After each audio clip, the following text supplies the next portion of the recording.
10월 10일 목요일, 오늘 호세아서 8장 말씀입니다.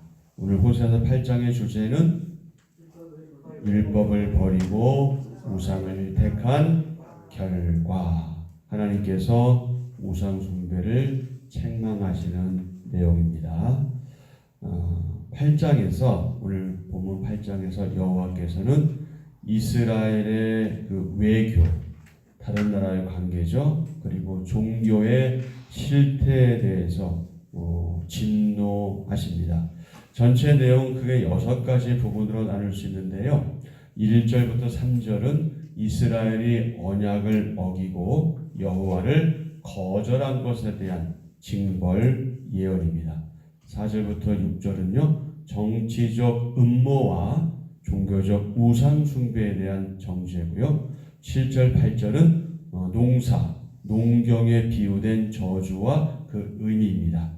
그리고 9절, 10절은 국제 정세 속에서 이스라엘이 처한 곤경에 대한 내용이고요. 10절, 12절, 13절은 부패한 예배에 대한 정죄, 그리고 마지막 14절은 불같은 파멸을 막을 수 없는 이스라엘 그리고 유다의 불응이죠.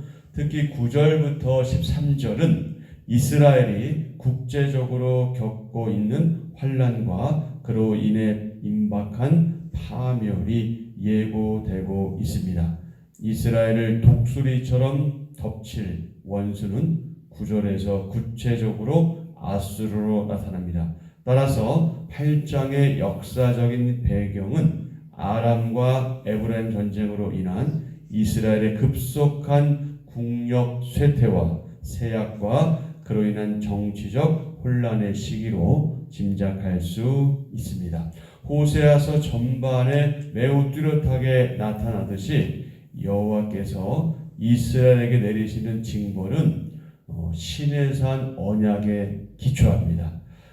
레위기 26장 그리고 신명기 28장부터 32장의 예언들을 반영하고 있는데, 예를 든다면 하나님을 제대로 섬기지 않을 때, 하나님을 떠날 때 오는 저주와 관련된 내용이죠. 대적에게 쫓기고 파멸되고 불로 심판을 당하고 농산물이 재해를 당하고 수고한 그 땀의 열매가 타인들에게 돌아가고 국가의 주권을 잃고 애굽으로 돌아가는 것 등, 이런 것들은 레위기 26장과 신명기 28장 이하의 예언들을 반영하는 겁니다. 이스라엘의 선자들이 그랬듯이 호세아 역시 이 시내산 언약에 따라 여호와께서 주신 율법의 말씀들을 기준으로 이스라엘의 정치와 종교를 책망했고, 그 율법에 합당하게 회개하고 하나님께로 돌아올 것을 촉구했습니다. 호세아서 8장 1절입니다. 나팔을 내 입에 댈지어다. 원수가 독수리처럼 여호와의 집에 덮치리니 이는 그들이 내 언약을 어기며 내 율법을 범함이로다. 그들이 장차 내게 부르짖기를 나의 하나님이여 우리 이스라엘이 주를 아나이다 하리라. 이스라엘이 이미 선을 버렸으니 원수가 그를 따를 것이라. 그들이 왕들을 세웠으나 내게서 난 것이 아니며 그들이 지도자들을 세웠으나 내가 모르는 바이며 그들이 또 그 금으로 자기를 위하여 우상을 만들었나니 결국은 파괴되고 말리라. 사마리아여 내 송아지는 버려졌느니라. 내 진노가 무리를 향하여 타오르나니 그들이 어느 때에야 무죄하겠느냐. 이것은 이스라엘에서 나고 장인이 만든 것이라. 참 신이 아니니 사마리아의 송아지가 산산조각이 나리라. 그들이 바람을 심고 광풍을 거둘 것이라. 심은 것이 줄기가 없으며 이삭은 열매를 맺지 못할 것이요 혹시 맺을지라도 이방 사람이 삼키리라. 이스라엘은 이미 삼켜졌은즉 이제 여러 나라 가운데 있는 것이 즐겨 쓰지 아니하는 그릇 같도다. 그들이 홀로 떨어진 들나귀처럼 아수르로 갔고 에브라임이 값주고 사랑하는 자들을 얻었도다. 그들이 여러 나라에게 값을 주었을지라도 이제 내가 그들을 모으리니 그들은 지도자의 임금이 지워준 짐으로 말미암아 쇠하기 시작하리라. 에브라임은 죄를 위하여 제단을 많이 만들더니 그 제단이 그에게 범죄하게 하는 것이 되었도다.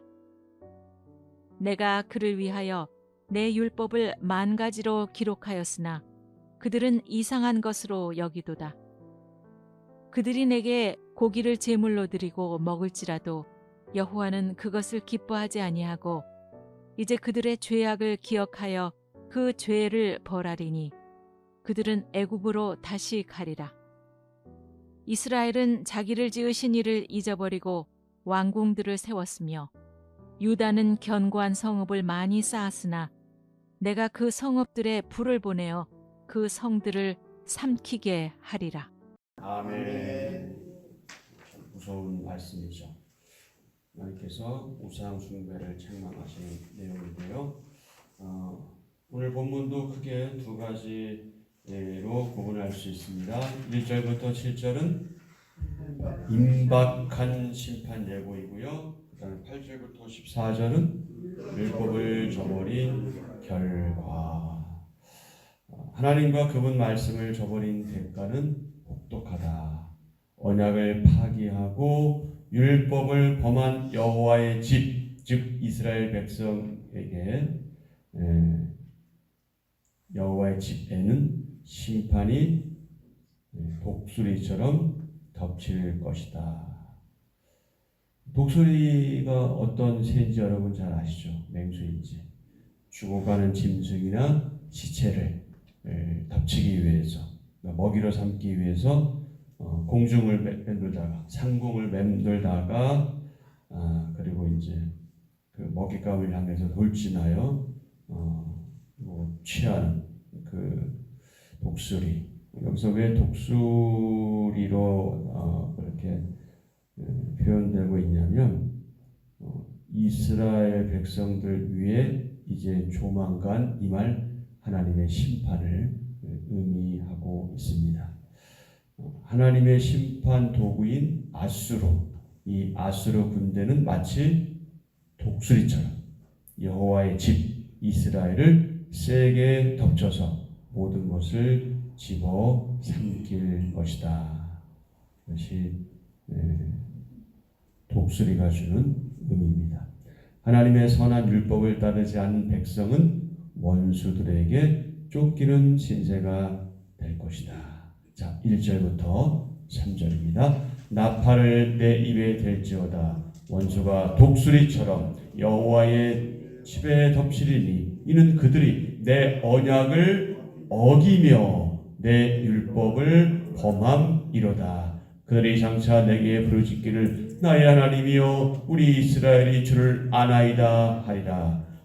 이스라엘이 이미 선을 버렸으니 원수가 그를 따를 것이라.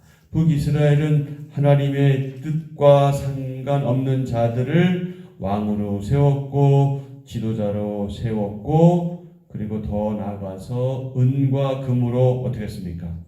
우상을 만들었죠. 4절입니다. 그들이 왕들을 세웠으나 내게서 난 것이 아니며 그들이 지도자들을 세웠으나 내가 모르는 바이며 그들이 또 그 은금으로 자기를 위하여 우상을 만들었나니 결국은 파괴되고 말리라. 아멘.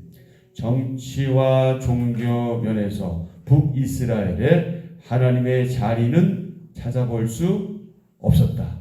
그래서 진노하신 하나님은 사마리아에 세워진 금송아지 우상을 어떻게 하실 것이다? 산산조각 낼 것이다. 5절과 6절입니다. 사마리아여 내 송아지는 버려졌느니라. 내 진노가 무리를 향하여 타오르나니 그들이 어느 때야 무죄하겠느냐. 이것은 이스라엘에서 나고 장인이 만든 것이라 참신이 아니니 사마리아의 송아지가 산산조각이 나리라. 아멘. 여기서 송아지는요, 북이스라엘 백성이 섬겼던 금송아지 우상을 말합니다.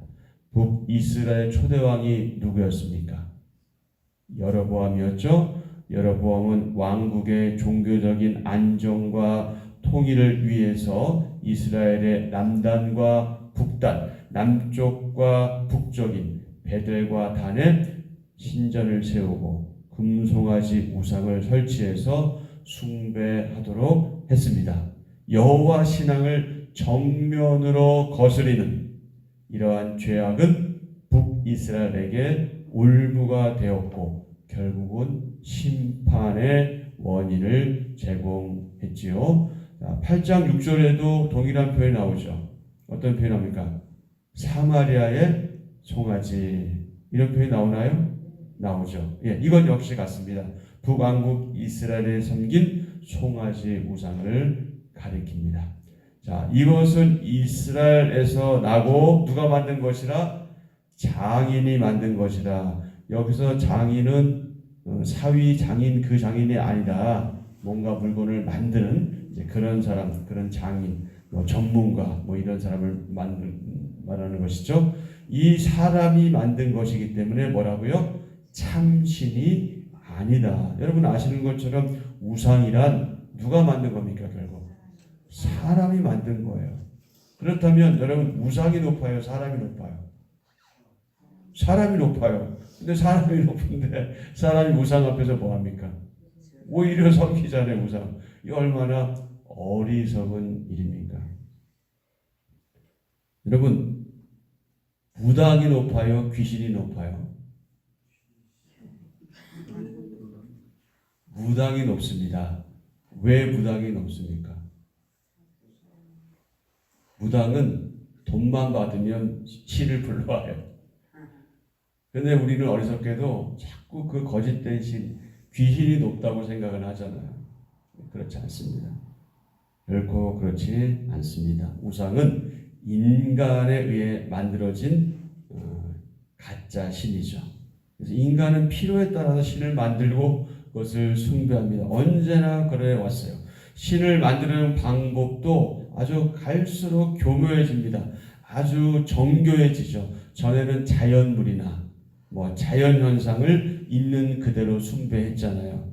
그런데 이제는 아주 복잡하고 또 보기에 좋고 아름다운 형상, 또 어떤 이론, 학문 이런 것들로 체계화했습니다. 호세아 시대 사람들이 섬기던 송아지는요, 전보다 훨씬 더 세련된 것이었어요. 하지만 우상의 본질은 무엇이다? 사람이 만든 것이다. 사람의 손에 의해 만들어진 것이다. 요즘에는 기계를 통해서 만들어지기도 하겠죠. 만들어진 신과 이에 대한 거짓된 숭배는 결코 생명을 살리지 못합니다. 살릴 수 없습니다.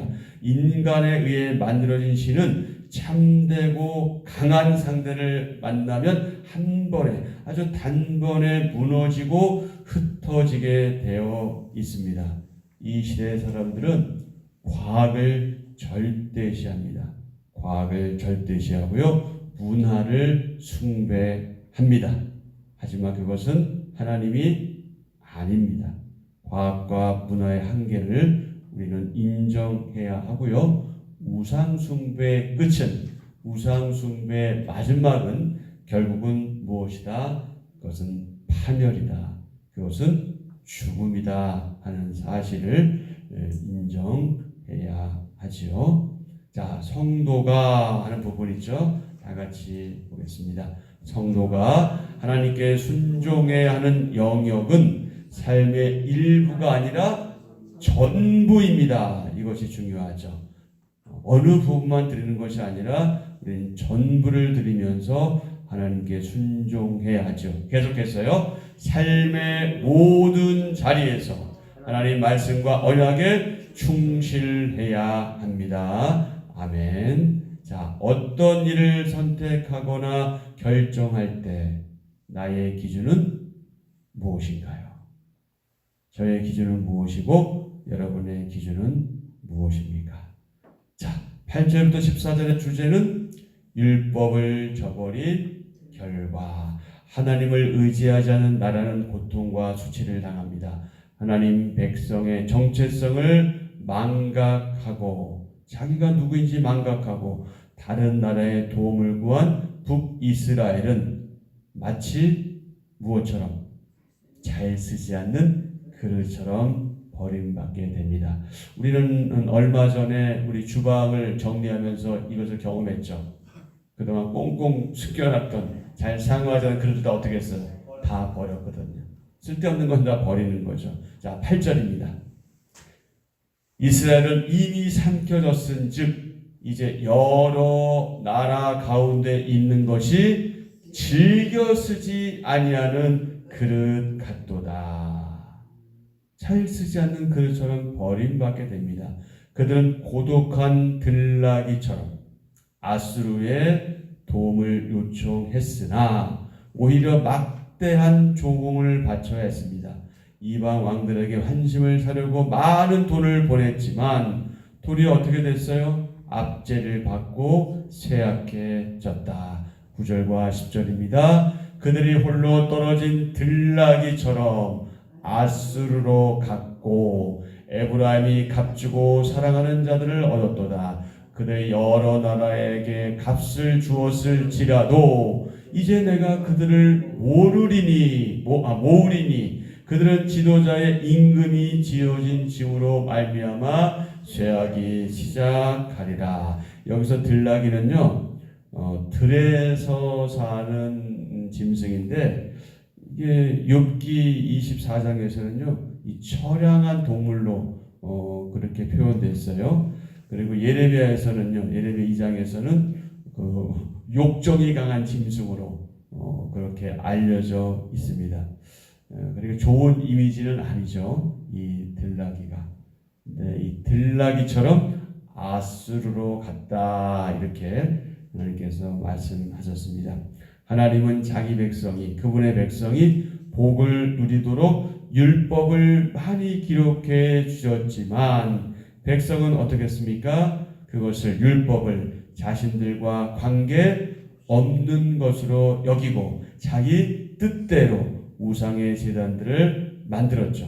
그렇게 세운 우상 제단들은 죄를 씻는 곳이 아니라 어떻게 됐어요? 죄를 더하는 곳이 되고 말았다. 11절 12절입니다. 에브라임은 죄를 위하여 제단을 많이 만들더니 그 제단이 그에게 범죄하게 하는 것이 되었도다. 내가 그를 위하여 내 율법을 만 가지로 기록하였으나 그들은 이상한 것으로 여기도다. 있을 수 없는 일이 지금 벌어진 거죠. 이상한 것을 여겼다. 아니, 하나님 말씀을 이상한 것을 여겼으니 이 순종이 가능하겠습니까? 가능하지 않은 거죠. 13절, 14절은 무엇을 말씀하고 있습니까? 그들이 내게 고기를 제물로 드리고 먹을지라도 여호와는 그것을 어떻게 하신다고요? 기뻐하지 아니하신다. 기뻐하지 아니하신다. 이제 그들의 죄악을 기억하여 그 죄를 벌하리니 그들은 애굽으로 다시 가리라.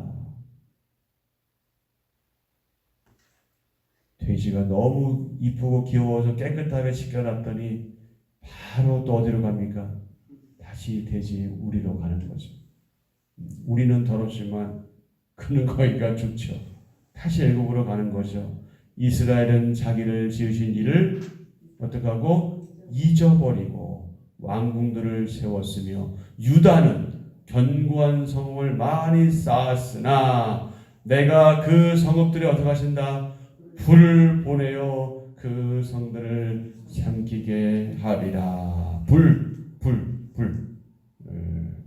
불은요 언약을 맺고 말씀하시며 심판하시는 하나님의 그 일과 깊은 관계가 있습니다. 불이 상징하는 것, 하나님의 영광, 하나님의 임재하심, 그분의 현현, 즉 나타나심이죠. 그리고 하나님의 동행, 하나님의 거룩한 진노, 심판, 하나님의 보복 뭐 이런 것들을 의미하고요. 그리고 불은 정화, 정화 깨끗하게 하는 거죠. 그리고 정결, 연단, 단련, 박해, 환란 뭐 이런 것들을 비유하는 상징으로 쓰였습니다. 근데 실제적으로 어떤 일이 벌어졌어요? 그런 일이 벌어졌잖아요. 이스라엘 그렇게 훌륭하게 지었던 왕궁들, 성들 이런 것이 다 적들에 의해서 다 파괴되고 말지요. 불을 보내어 그 성들을 삼키게 하리라. 자, 이 땅에서 선을 추구하고 복과 생명을 누리는 비결이 있다. 그게 무엇이다? 하나님의 말씀대로 사는 것이다. 아멘. 나는 하나님 말씀을 어떤 마음으로 대하고 있나요? 저는 또 여러분은 하나님 말씀을 어떤 마음으로 대하고 있습니까? 자, 정리하겠습니다. 자, 우리 한번 같이 하실까요? 예배 대상과 예배 방법을 점검하자. 무슨 얘기냐면 나는 또 우리는 누구를 어떻게 예배하고 있는가 한번 점검해 보자 하는 그런 의미죠. 세상의 유혹에 넘어가지 않고 하나님을 올바르게 섬기는 것, 즉 예배하는 것이 성도의 본분입니다. 이스라엘 백성은 이 점에서 어떻게 했어요? 실패했습니다. 그래서 우리는 그 실패의 역사를 통해서 교훈을 얻어야 하지요. 하나님 외 우상을 통해 풍요와 안녕을 얻으려 했던 이스라엘 백성의 의도는 성취되지 못했습니다. 하나님은 율법을 이상하게 여긴 백성에게 심판을 선포하십니다. 하나님은 우리에게 하나님을 섬기는 올바른 방법에 대해서 자세하게 일러주셨지요. 하나님만이 온전한 섬김의 대상, 예배의 대상, 경배의 대상, 찬양의 대상이 되시기에 합당합니다. 자, 우리 한번 또 같이 하시죠. 우상을 섬기는 일은 헛되다. 우상을 섬기는 일은 헛됩니다. 하나님께 도움을 구하지 않고 다른 헛된 것을 섬긴 이스라엘은 무서운 심판을 받습니다. 진정한 평안과 만족을 주시는 분은 누구뿐이다? 오직 하나님 뿐이시다. 자, 또 한번 같이 하시죠. 거룩하지 않은 성도는 수치를 당한다. 이스라엘은 쓰지 않는 무엇처럼? 그릇처럼 처량한 신세가 되고 이방에게 유린당해 쇠약하게 되지요. 성도는 거룩함으로 영광을 누립니다. 자, 마지막으로 한 번 더 같이 하시죠. 하나님의 명령대로 뭐 해야 한다? 예배해야 한다. 하나님께 하는 예배는 형식과 내용 면에서 그분이 정하신 방식과 정신을 따른 것이어야 하지요. 하나님을 올바로 섬기려면 그분의 방법을 따라야 합니다. 그 방법은 말씀에 있고요. 또 말씀대로 문자 그대로 하진 않지만 그 정신대로 우리는 하나님을 예배해야 합니다. 사람이 지은 우상을 의지하면 살아계신 하나님의 심판을 피할 수 없습니다. 우리 성도는, 우리 하나님의 사람은 하나님이 아닌 것을 섬기지 말고 하나님이 명하신 방법대로 하나님을 바르게 섬겨야 합니다. 성도에게는 따르지 말아야 할 것과 따라야 할 것이 있습니다. 세상에서 당연시되는 삶의 방식, 방법을 버리고 하나님께서 말씀하신 대로, 하나님께서 명령하신 대로 뭐 해야 한다? 순종해야 한다. 이것이 저와 여러분의 본분이요. 그렇게 살아갈 때 우리에게 더욱더 기쁨과 감사의 나날들이 보장될 것이다. 아멘. 자, 오늘 한절 묵상입니다.